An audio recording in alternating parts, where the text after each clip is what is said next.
الحمد لله نحمده ونستعينه ونستغفره ونعوذ بالله من شرور أنفسنا ومن سيئات أعمالنا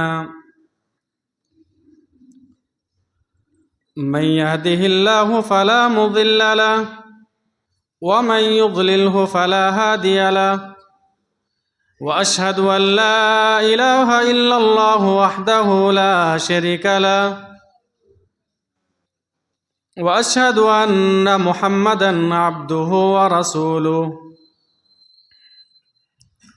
يا أيها الذين آمنوا اتقوا الله حق تقاته ولا تموتن إلا وأنتم مسلمون يا أيها الناس اتقوا ربكم الذي خلقكم من نفس واحدة وخلق منها زوجها وبث منهما رجالا كثيرا ونساء واتقوا الله الذي تساءلون به والأرحام إن الله كان عليكم رقيبا يا أيها الذين آمنوا اتقوا الله وقولوا قولا سديدا يصلح لكم أعمالكم ويغفر لكم ذنوبكم ومن يطع الله ورسوله فقد فاز فوزا عظيما أما بعد فإن خير الحديث كتاب الله وخير الهدي هدي محمد صلى الله عليه وسلم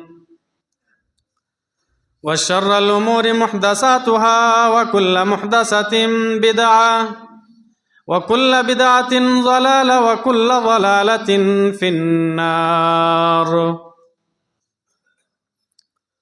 أعوذ بالله من الشيطان الرجيم بسم الله الرحمن الرحيم ما يفعل الله بعذابكم إن شكرتم وآمنتم وكان الله شاكرا عليما رب اشرح لي صدري ويسر لي أمري واحلل عقدة من لساني يفقه قولي رب زدني علما اللهم رب زدني علما اللهم صل على محمد وعلى آل محمد كما صليت على إبراهيم وعلى آل إبراهيم إنك حميد مجيد اللهم بارك على محمد وعلى آل محمد كما باركت على إبراهيم وعلى آل إبراهيم إنك حميد مجيد حاضرین جمعہ، بزرگوں، دوستوں، دینی اور ملی بھائیوں، خطبہ مسنونہ کے بعد قرآن حکیم کی ایک آیت سورہ نساء سورہ نمبر 4 کی آیت نمبر 147 آپ لوگوں کے سامنے پڑھی گئی ہے۔ اس آیت کریمہ کے اندر اللہ رب العالمین نے بہت سارے سوالوں کا جواب دیا۔ آپ سب سے پہلے ترجمہ سنیں۔ اللہ رب العالمین نے کہا ما یفعل اللہ بعذابکم ان شکرتم وآمنتم۔ اللہ رب العالمین کو کیا پڑی ہے کہ اللہ رب العالمین تمہیں عذاب دے گا، اللہ رب العالمین تمہیں مصیبت میں، پریشانیوں میں، الجھنوں میں، ٹینشنوں میں اللہ رب العالمین تمہیں کیوں گرفتار کرے گا؟ اللہ کو کیا ملے گا تمہیں عذاب دے کر؟ ان شکرتم وآمنتم، اگر تم اللہ رب العالمین کا شکریہ ادا کرو اور اللہ رب العالمین کے اوپر ایمان رکھو تو۔ اب غور کیجئے، اس آیت کریمہ کے اندر ہم سے، آپ سے اللہ رب العالمین سوال کر رہا ہے اور بہت سارے سوالوں کا جواب بھی دیا اللہ رب العالمین نے۔ آج ہر انسان کے اوپر مصیبت آتی ہے، تکلیف آتی ہے، پریشانی آتی ہے، الجھنوں میں، پریشانیوں میں، مصیبتوں میں مبتلا ہوتا ہے، تو یہ پریشانی اللہ رب العالمین کی طرف سے کیوں آتی ہے؟ آخر اللہ رب العالمین کو کیا ملے گا عذاب دے کر، پریشانیاں دے کر؟ ایک اور مسئلہ معلوم ہوا، ان شکرتم وآمنتم، پتہ یہ بھی چلا کہ یہ جو اللہ رب العالمین کی طرف سے آزمائش یا مصیبت نازل ہوتی ہے اس لیے کہ ہم اللہ رب العالمین کا شکریہ ادا نہیں کرتے ہیں۔ شکریہ کا کیا مطلب؟ ایک ہوتا ہے زبان سے شکر ادا کرنا، ہمیں کوئی پوچھے، خیریت سے ہو، کیا حال چال ہے، تو ہم کہیں گے الحمدللہ، اللہ کا شکر ہے۔ یہ بھی اللہ رب العالمین کا شکریہ ادا کرنا ہوا۔ شکریہ ادا کرنے کا ایک طریقہ یہ بھی ہے کہ اللہ رب العالمین نے ہمیں اور آپ کو بے شمار نعمتوں سے نوازا، بے شمار نعمتوں سے نوازا ہے، تو ہم نعمتوں کو اللہ رب العالمین کے خاطر، اللہ رب العالمین کے رضا کے لیے استعمال کریں۔ یہ بھی شکر کا ایک طریقہ ہے، اور ہم ایمان والے بن جائیں۔ اگر ہم اللہ رب العالمین کا شکریہ ادا کریں، ہمارا ایمان اگر مضبوط ہو، تو پتہ یہ چلا کہ اللہ رب العالمین ہم پر عذاب نازل نہیں کرے گا۔ اس کے بعد میں آپ لوگوں کے سامنے ایک حدیث پیش کرتا ہوں، اور یہی آج کا میرا عنوان ہے اور ٹاپک ہے۔ صحیح مسلم کتاب الایمان کے اندر ایک حدیث ہے، حدیث نمبر 145، اور اس حدیث کے راوی حضرت ابو ہریرہ رضی اللہ تعالی عنہ ہے۔ وہ بیان فرماتے ہیں کہ ایک مرتبہ پیارے نبی صلی اللہ علیہ وسلم نے ارشاد فرمایا، حدیث کا الفاظ ہے بدأ الاسلام غریبا، کہ جب اسلام شروع ہوا تھا، جب اسلام کی شروعات ہوئی تھی تو اجنبی کی حالت میں اسلام شروع ہوا تھا، اجنبی کی حالت میں۔ پھر پیارے نبی صلی اللہ علیہ وسلم نے ارشاد فرمایا وَسَيَعُودُ، ان قریب ایک ایسا زمانہ آنے والا ہے کہ اسلام پھر سے دوبارہ بالکل اجنبی ہو جائے گا۔ اجنبی کا مطلب سمجھ رہے ہیں؟ کوئی جاننے والا نہیں، جیسے پردیسی آدمی کو بھی اجنبی کہا جاتا ہے۔ کوئی جاننے والا نہیں تھا۔ اسلام جب شروع ہوا تھا تو اجنبی تھا، اسلام کو کوئی جاننے والا، کوئی پہچاننے والا نہ تھا۔ آہستہ آہستہ اسلام کو ترقی ملی، پورے عرب کے اندر اسلام پھیلا، پھر پوری دنیا کے اندر اسلام پھیل گیا۔ پیارے نبی صلی اللہ علیہ وسلم پیشن گوئی کر کے گئے وَسَيَعُودُ، پھر ایک زمانہ ایسا آئے گا کہ اسلام پھر سے اجنبی ہو جائے گا، کما بدأ غریبا، جس طریقے سے اجنبی کی حالت میں اسلام شروع ہوا تھا ویسے ہی اجنبی ہو جائے گا۔ آگے پیارے نبی صلی اللہ علیہ وسلم نے ایک جملہ کہا، اس جملے کے اوپر ہم سب کو عمل کرنا ہے۔ پیارے نبی نے کہا فَطُوبَى لِلْغُرَبَاء، دیکھو جب ایسا ماحول، ایسا موقع آ جائے کہ اسلام اجنبی ہو جائے تو تم لوگ بھی اجنبی بن جانا، تم لوگ بھی اجنبی بن جانا۔ آج بہت سارے لوگ چلتے ہیں نا، اکثریت کے پیچھے چلتے ہیں۔ اتنے سارے لوگ چل رہے ہیں اس راستے کے اوپر، غلط کیسے ہو سکتا ہے؟ اتنے سارے لوگ عید میلاد منا رہے ہیں، اتنے سارے لوگ مزاروں کے اوپر جا رہے ہیں، قبروں کے اوپر جا رہے ہیں، یہ غلط کیسے ہو سکتا ہے؟ اللہ کے نبی صلی اللہ علیہ وسلم کہتے ہیں کہ جب موقع ایسا آ جائے فَطُوبَى لِلْغُرَبَاء، تو تم بھی اجنبی بن جانا۔ خوشخبری ہے۔ طوبہ کی تفسیر اہل علم کرتے ہیں کہ طوبہ جنت کے اندر ایک درخت ہے، کچھ اہل علم کہتے ہیں کہ طوبہ جنت کا ایک نام ہے۔ طوبہ خوشخبری کو کہا جاتا ہے۔ پیارے نبی صلی اللہ علیہ وسلم خوشخبری دے رہے فَطُوبَى لِلْغُرَبَاء، اجنبی بن جانے والوں کے لیے خوشخبری ہے، جنت کا وعدہ ہے۔ اللہ الصمد۔ میرے بھائی پتہ کیا چلا؟ اسلام جب شروع ہوا تھا تو اجنبی تھا، پھر آہستہ آہستہ اسلام کو ترقی ملی، پوری دنیا کے اندر پھیل گیا، پھر ایک ایسا زمانہ آئے گا کہ اسلام اجنبی ہو جائے گا۔ اب دیکھیے اجنبی کیسا تھا؟ جیسے اللہ کے نبی صلی اللہ علیہ وسلم کی بعثت سے پہلے ایک معبود نہیں تھا، اس وقت کوئی ایسی چیز نہیں تھی جس کی عبادت نہ کی جاتی تھی۔ پتھروں کی، درختوں کی، تاریخ کی کتاب آپ پڑھیں گے تو یہاں تک آپ کو واقعہ ملے گا کہ کفار و مشرکین کے پاس ایک معبود ہوتا تھا، ایک پتھر ہوتا تھا، لے کر سفر کرتے تھے، راستے میں اگر کوئی اس سے اچھا پتھر نظر آتا تھا اسے پھینک دیتا تھا اور کہتا تھا اس پتھر سے یہ پتھر زیادہ بہتر ہے، پھر اسے پوجنا شروع کر دیتا تھا، اسے معبود بنا لیتا تھا۔ ہر چیز کی پوجا پاٹ ہوتی تھی اس وقت نبی اکرم صلی اللہ علیہ وسلم کی بعثت سے پہلے۔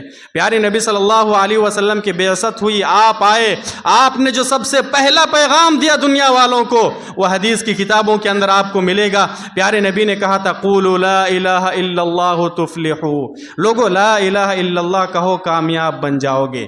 یہ حضرت عیسیٰ اللہ نہیں ہے، یہ حضرت عیسیٰ اللہ یا اللہ کا بیٹا نہیں ہے، حضرت عزیر کو تم لوگ خدا سمجھتے ہو، فرشتوں کو سمجھتے ہو، یہ پتھروں کو سمجھتے ہو، یہ درختوں کو تم معبود سمجھتے ہو، یہ سارے معبود نہیں ہیں۔ قولوا لا الہ الا اللہ تفلحوا، کہو کہ اللہ کے علاوہ کوئی معبود نہیں ہے۔ لوگوں نے کیا جواب دیا تھا معلوم ہے؟ سورہ صاد آیت نمبر 5 کے اندر اللہ رب العالمین نے اس کا نقشہ کھینچا. لوگوں نے کہا تھا اجعل الآلہۃ الہا واحدا ان ھذا لشیء عجاب. یہ دیکھو محمد کیسی بہکی باتیں کرتا ہے.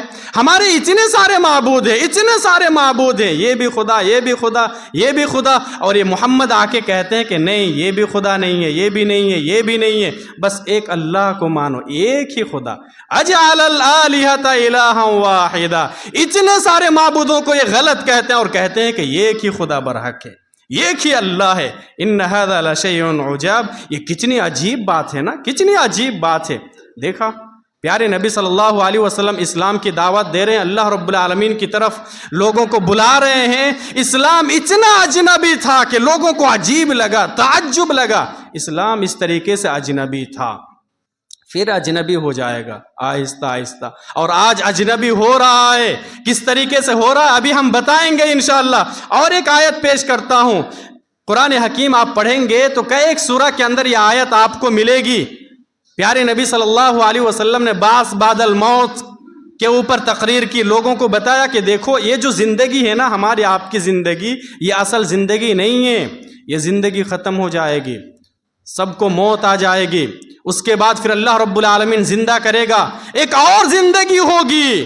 لوگوں کو بڑا تعجب ہوا. لوگ کیا کہتے تھے, اذا متنا وکننا ترابا ذلک رجع بعید. کبھی کہتے تھے اذا متنا وکننا ترابا وعظاما ائنا لمبعوثون. ہم لوگ مر جائیں گے, سڑ گل جائیں گے, ہڈیاں بھی سڑ گل جائیں گی, پھر اللہ رب العالمین ہمیں دوبارہ زندہ کرے گا. یہ بات ہمیں سمجھ میں نہیں آ رہی ہے, کیسے اللہ رب العالمین دوبارہ زندہ کرے گا. اے محمد اگر تم سچ کہتے ہو تو ہمارے بہت سارے رشتہ دار ہیں, آبا و اجداد ہیں جو مر چکے ہیں, ذرا زندہ کر کے بتاؤ تو, زندہ کر کے لاؤ. بہت سارے لوگ مر گئے, چلے گئے اس دنیا سے, ذرا زندہ کر کے لاؤ. یہ تعجب ہوتا تھا لوگوں کو, اسلام کی باتیں سنتا تھا. تو آج پھر سے وہی اجنبیت کا دور شروع ہو گیا ہے. تو پھر ہم لوگوں کو کیا کرنا ہے, اکثریت کے پیچھے نہیں چلنا ہے. نبی اکرم صلی اللہ علیہ وسلم نے جو وصیت کی, جو تاکید کی اور جو ہمیں نصیحت کی, فطوبى للغرباء, جب ایسی صورتحال پیش آ جائے تو پھر کم لوگوں کے ساتھ جا کے شامل ہو جانا, اجنبی تم بھی بن جانا. یہ حالت تھی اس وقت. اچھا اجنبی کس کو کہتے ہیں؟ اور یہی پیارے نبی صلی اللہ علیہ وسلم کی وصیت ہے اور تاکید ہے کہ ہم دنیا کے اندر زندگی گزاریں تو بالکل اجنبی کے ساتھ زندگی گزارے. ایک حدیث میں آپ کے سامنے پیش کرتا ہوں. یہ حدیث صحیح بخاری کتاب الرقاق کے اندر موجود ہے. اس حدیث کا راوی حضرت عبداللہ بن عمر رضی اللہ تعالی عنہ ہے. وہ بیان فرماتے ہیں کہ ایک مرتبہ پیارے نبی صلی اللہ علیہ وسلم میرے پاس آئے اور پیچھے سے میرے کندھے کے اوپر ہاتھ رکھا پیارے نبی نے. اس کے بعد مجھے نصیحت کی, اور یہ نصیحت صرف حضرت عبداللہ بن عمر کے لیے نہیں ہے, حضرت عبداللہ بن عمر کے واسطے سے ہم سب کو, پوری دنیا والوں کو اللہ کے نبی صلی اللہ علیہ وسلم نے پیغام دیا. ہم سب کو اس حدیث کے اوپر عمل کرنا ہے. اگر کوئی شخص کرتا ہے اس جملے کے اوپر, اس حدیث کے اوپر عمل کرتا ہے, یاد رکھیے وہ شخص دنیا میں بھی کامیاب ہوگا, آخرت کے اندر بھی کامیاب ہوگا. پیارے نبی نے نصیحت کی, خاص نصیحت, کہا کہ عبداللہ دیکھو, کن فی الدنیا کأنک غریب او عابر سبیل. پیارے نبی نے کہا کہ دیکھو دنیا میں اس طریقے سے زندگی بسر کرو جیسا کہ تم ایک اجنبی انسان ہو, اجنبی ہو. اچانک کوئی ایک اجنبی شخص آ جائے باہر سے, وہ آپ کی زبان بھی نہیں جانتا, آپ کے رہن سہن سے بھی واقف نہیں ہے, ان کا کھان پان بھی سب کچھ الگ ہے, تو بالکل ویسے ہی رہو, اجنبی کی طرح دنیا میں زندگی بسر کرو. او عابر سبیل, پیارے نبی صلی اللہ علیہ وسلم نے کہا کہ یا راہ چلتے مسافر کی طرح دنیا کے اندر زندگی بسر کرو.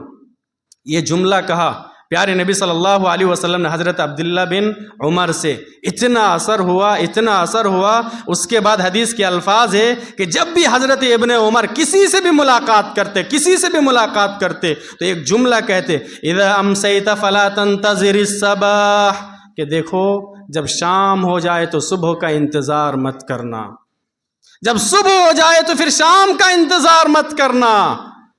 ہم لوگ کہتے ہیں نا نہیں آج سے نہیں کل سے نماز پڑھیں گے، کل سے نہیں جمعہ سے نماز پڑھنا شروع کر دیں گے، ابھی سے نہیں کچھ اور عمر ہو جائے گی نا اس کے بعد نماز پڑھنا شروع کر دیں گے، یہ میرے سامنے یہ کام ہے، ایک کام ہو جائے گا پھر ہم مسجد پکڑ لیں گے، بس صرف ایک اور کام ہے، ایک کام ہو جانے دو اس کے بعد پھر ہم نماز پڑھنا شروع کر دیں گے۔ حضرت ابن عمر لوگوں کو نصیحت کرتے ہیں کہ جب شام ہو جائے تو پھر صبح کا انتظار مت کرنا، صبح ہو جائے تو پھر شام کا انتظار مت کرنا، کیوں موت کا کوئی گارنٹی ہے، کوئی بھروسہ ہے؟ کوئی نہیں ہے نا، کچھ بھی بھروسہ نہیں ہے میرے بھائی۔ تو اس حدیث سے میں یہ بتانا چاہتا ہوں کہ دنیا کے اندر زندگی بسر کرنا کیسے، اجنبی ہو کر آج اسلام دن بدن اجنبی ہوتا جا رہا ہے، اسلام کی ساری تعلیمات اجنبی ہوتی جا رہی ہے، اسلام کے سارے احکام اجنبی ہوتے جا رہے ہیں۔ اب غور کیجئے، نماز ہی کا مسئلہ لے لیجئے، نماز کا مسئلہ ابن حبان کے اندر اور مسند احمد کے اندر حدیث ہے، لَتُنْقَضَنَّ عُرَى الْإِسْلَامِ عُرْوَةً عُرْوَةً، کہ اسلام کی ایک ایک کڑی آہستہ آہستہ گرتا جائے گا، ایک کڑی گرے گا پھر ایک اور کڑی گرے گا، اس طریقے سے اسلام کو پورا ننگا کر دے گا انسان۔ آج ختم ہو رہا ہے نا، ایک ایک چیز کر کے ختم ہو گئی، ساری چیزیں انسان کے اندر سے ختم ہو رہی ہے۔ پیارے نبی صلی اللہ علیہ وسلم نے اسی حدیث کے اندر ارشاد فرمایا، وَآخِرُهُنَّ الصَّلَاةُ، اور آخری کڑی اسلام کا جو گرے گا وہ نماز کی حیثیت سے گرے گا، نماز آخری کڑی۔ آج نماز بھی تو چھوٹ گئی نا، آج کتنے لوگ ہیں پوری دنیا کے اندر، آپ دیکھ لیجئے پوری دنیا کے اندر سارے مسلمانوں کو آپ لے لیجئے، کتنے پرسنٹیج نمازی ہے، کتنے لوگ نماز پڑھتے ہیں؟ ہر مسجد میں آپ چلے جائیے، کتنے نوجوان ہیں جو نماز کے پابند ہیں؟ کتنے نوجوان ہے نماز کے پابند؟ نہیں ہے۔ تو پھر مسجدوں کو کون آباد کریں گے؟ آج جو مسجدیں توڑی جا رہی ہے نا، اس کی مین وجہ یہی ہے کہ ہم نے مسجدوں کو آباد نہیں کیا، ہم نے مسجدوں کو آباد نہیں کیا۔ اگر آپ مسجدوں کو آباد نہیں کریں گے تو کیا ہوگا؟ دوسرے لوگ حملہ کریں گے نا، مسجدوں کو توڑیں گے۔ آج معاشرے کے اندر جوا کھیلنے والے لوگوں کی تعداد زیادہ ہے، شراب پینے والے لوگوں کی تعداد زیادہ ہے، تو پھر کوئی تو سوال اٹھائے گا نا کہ یہ جو مسجد ہے اس مسجد کو توڑ دیا جائے، جوا خانہ بنا دیا جائے، جوا کا اڈا بنا دیا جائے، شراب پینے کا اڈا بنا دیا جائے۔ لوگ بولیں گے نا، بولیں گے، کیوں نہیں بولیں گے؟ مسجد کو تو ہم آباد کرنے کے لیے تیار نہیں ہے۔ ابھی نان مسلم غیر مسلم لوگ کیا بات کر رہے ہیں معلوم ہے؟ سب کے ہاتھ میں اسمارٹ فون ہے، خبریں وغیرہ سنتے رہتے ہیں۔ لاک ڈاؤن میں جب ہم لوگ نماز پڑھ رہے تھے تو کہاں نماز پڑھ رہے تھے؟ گھر کے اندر نماز پڑھ رہے تھے نا۔ پوچھتے ہیں مسلمانوں سے، تم لوگ جو لاک ڈاؤن میں گھر کے اندر نماز پڑھ رہے تھے تو تمہاری نماز قبول ہو رہی تھی کہ نہیں ہو رہی تھی؟ ہاں قبول ہو رہی تھی، بالکل قبول ہو رہی تھی۔ تو پھر گھر پہ نماز پڑھو نا، مسجد میں جانے کی کیا ضرورت ہے؟ کیا ضرورت ہے؟ گھر پہ نماز پڑھیے۔ یہ سب باتیں ہوں گی، یہ باتیں کب ہوتی ہیں معلوم ہے؟ کب یہ سب باتیں ہوں گی؟ جب ہم مسجدوں کو آباد کرنا بند کر دیں گے تب یہ سب باتیں ہوں گی۔ آج لاؤڈ اسپیکر کے اوپر پابندی لگ رہی ہے نا۔ آپ یو پی سائڈ میں چلے جائیے، بالخصوص مئو میں چلے جائیے، وہ سب میں مائک میں لاؤڈ اسپیکر پہ آج اذان نہیں ہوتی ہے، اذان نہیں ہوتی ہے۔ ہمارے یہاں بہار میں الحمدللہ ہوتی ہے، ادھر لاؤڈ اسپیکر پہ اذان نہیں دی جاتی ہے۔ کیوں دیں گے لاؤڈ اسپیکر پہ اذان؟ ایسے ہی اذان دے کے نماز نہیں پڑھ سکتے ہیں مسلمان؟ مسلمانوں نے کہا، جو ڈیبیٹ میں جاتے ہیں ان ملاؤں نے کہا، کیا کہا؟ ہم لوگ اذان دیتے ہیں، اس لیے اذان دیتے ہیں کہ لوگوں کو بلاتے ہیں نماز پڑھنے کے لیے۔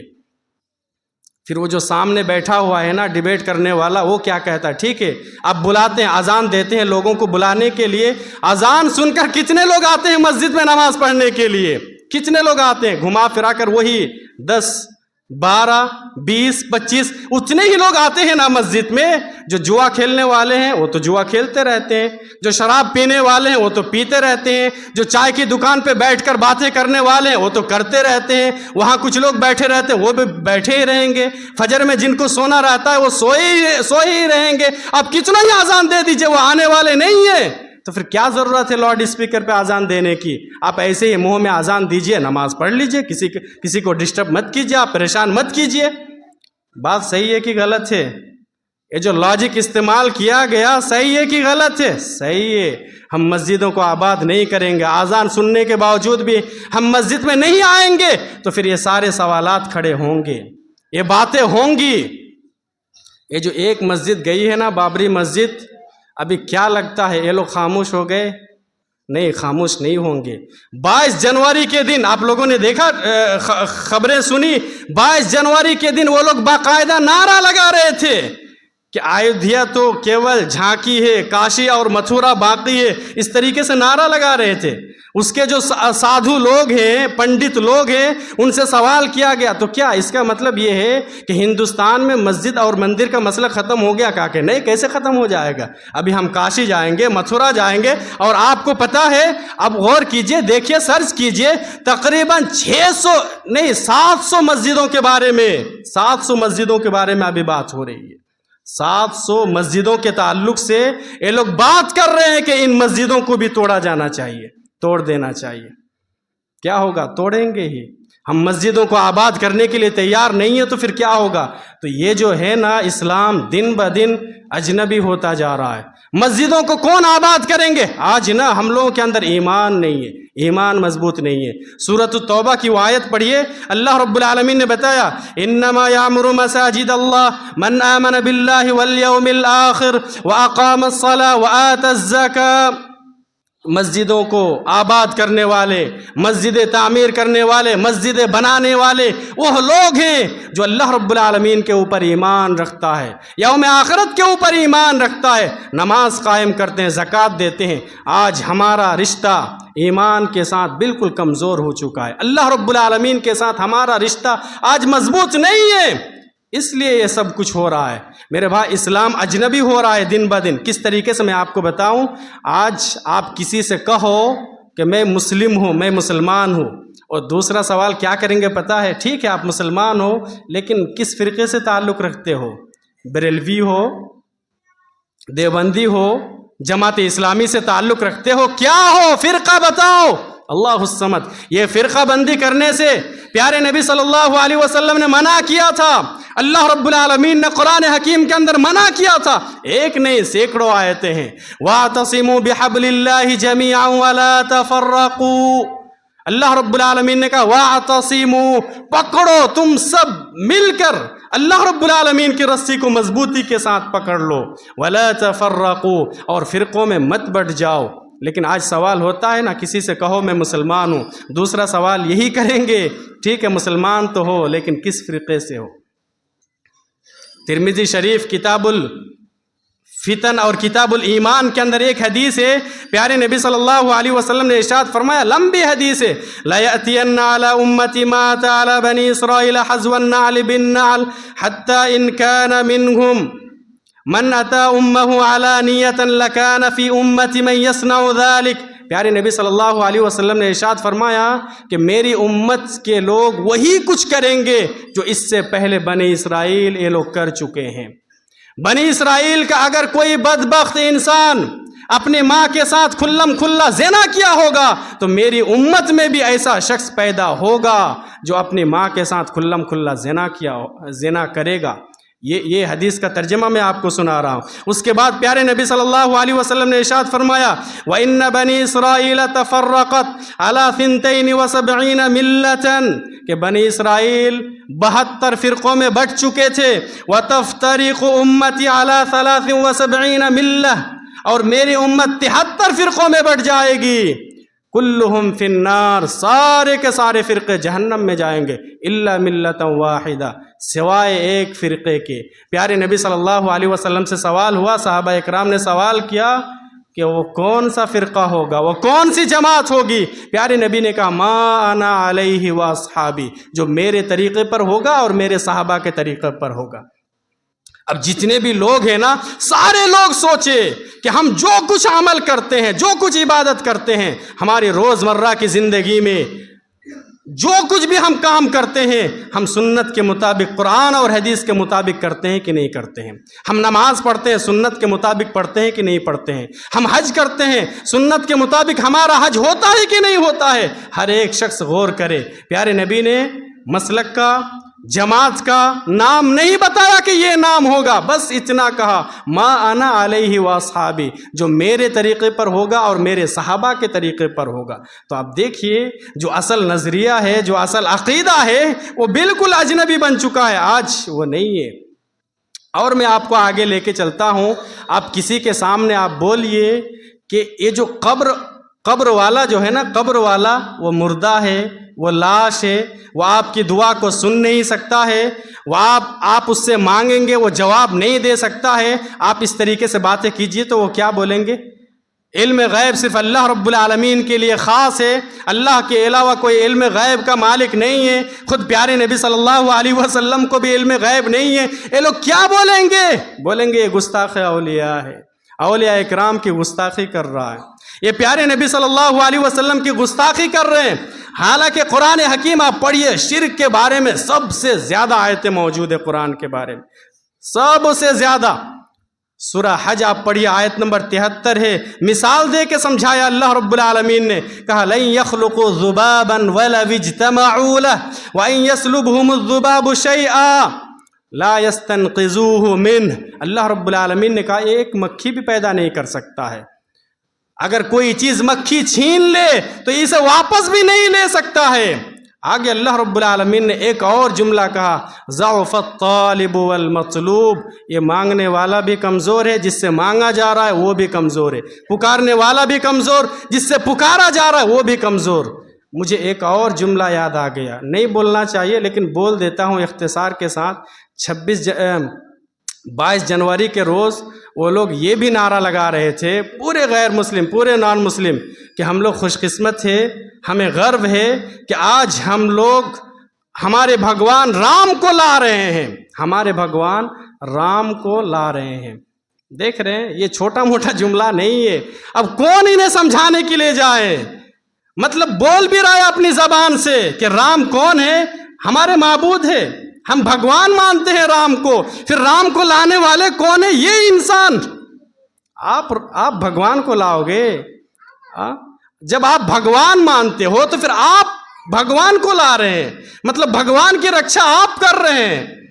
اللہ رب العالمین نے سچی بات کہی، زیادہ نہیں بولنا چاہیے، ضعف الطالب والمطلوب، یہ مانگنے والا بھی کمزور، جس سے مانگا جا رہا ہے وہ بھی کمزور، پکارنے والا بھی کمزور، جس سے پکارا جا رہا ہے وہ بھی کمزور۔ سورہ فاطر کے اندر آیت ہے ما یملکون من قطمیر، کھجور کے اوپر جو چھلکا ہے نا، اس چھلکے کا بھی یہ مالک نہیں ہے۔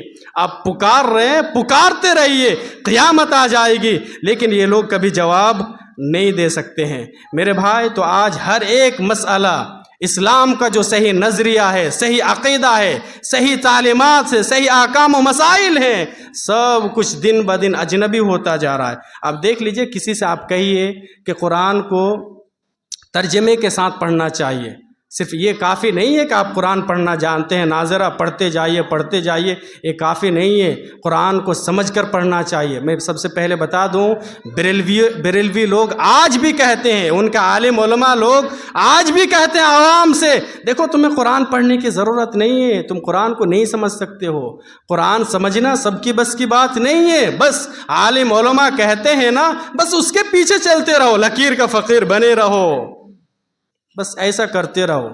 اب دیکھیے، وہ لوگ خود دور کر رہے ہیں لوگوں کو قرآن سے کہ قرآن سمجھنا تمہارے بس کی بات نہیں ہے۔ حالانکہ سورہ قمر پڑھیے، ایک جگہ نہیں، 4 جگہوں کے اندر اللہ رب العالمین نے یہ آیت بیان کی، وَلَقَدْ يَسَّرْنَا الْقُرْآنَ لِلذِّكْرِ فَهَلْ مِن مُدَّكِرٍ۔ اللہ الصمد، اللہ رب العالمین کہتا ہے ہم نے قرآن کو آسان بنایا، ہم نے قرآن کو آسان بنایا۔ ہے کوئی قرآن کو سمجھنے والا؟ ہے کوئی قرآن سے نصیحت حاصل کرنے والا؟ اور ہم کیا کہتے ہیں کہ قرآن کو ہم نہیں سمجھ سکتے ہیں۔ ان لوگوں سے آپ کہیے کہ نہیں، قرآن کو سمجھ کر پڑھنا چاہیے۔ یہ جو آپ لوگ ایک ہی جگہ جمع ہو جاتے ہیں، 1 گھنٹہ آدھا گھنٹہ قرآن خوانی کرتے ہیں، یہ بدعت ہے، ایسا نہیں کرنا چاہیے۔ وہ بولیں گے یہ دیکھو کیسی بات کر رہے ہیں، قرآن سے دور کر رہے ہیں، قرآن پڑھنے سے منع کر رہے ہیں۔ ہم قرآن پڑھنے سے منع نہیں کر رہے ہیں۔ تو دیکھیے، اسلام کے جتنے بھی احکام و مسائل ہیں نا، آہستہ آہستہ اجنبی ہوتا جا رہا ہے۔ اب ہم آخر میں یہ سوچئے کہ یہ تو اسلام اجنبی ہو رہا ہے، کہ ہمارا تو رول نہیں ہے اس کے اندر اجنبی کرنے میں۔ کہ ہم اور آپ تو اسلام کو اجنبی نہیں کر رہے ہیں. جی ہم اور آپ کر رہے ہیں. اب دیکھیے چاروں ٹولہ کے اندر گھوم لیجئے، ایک سچا پکا نمازی اور ایماندار آدمی ڈھونڈیے. ایسا آدمی ڈھونڈیے تو ڈھونڈیے، نہیں ملتا ہے. آج لوگ مثال دیتے ہیں، ہاں فلاں گاؤں میں ایک آدمی بڑا ایماندار ہے، پکا سچا نمازی ہے، نماز کے ساتھ ساتھ معاملات بھی ٹھیک ٹھاک ہے، اخلاق کیریکٹر بھی سب کچھ درست ہے. نہیں مل رہا ہے. پھر بھی ہم اور آپ اجنبی کر رہے ہیں. ضرورت ہے کہ ہم اسلام کی ساری تعلیمات کے اوپر عمل کریں. ضرورت ہے کہ ہم اسلام کی ساری تعلیمات کو سمجھیں، غور و فکر کریں، قرآن کو ترجمے کے ساتھ پڑھیں، سمجھنے کی کوشش کریں. ہم اللہ رب العالمین سے دعا کرتے ہیں، رب العالمین تو ہمیں کہنے سننے سے زیادہ عمل صالح کی توفیق عطا فرما. رب العالمین تو ہم سب کو زیادہ سے زیادہ قرآن مجید کی تلاوت کی توفیق عطا فرما. رب العالمین تو ہم سب کو قرآن ترجمے کے ساتھ پڑھنے کی توفیق عطا فرما. رب العالمین تو ہم سب کو پکا سچا نمازی بنا دے. رب العالمین ہم میں جتنے لوگ بیمار ہیں سب کو تو شفا عاجلہ کاملہ عطا فرما. آمین. تقبل یا رب العالمین.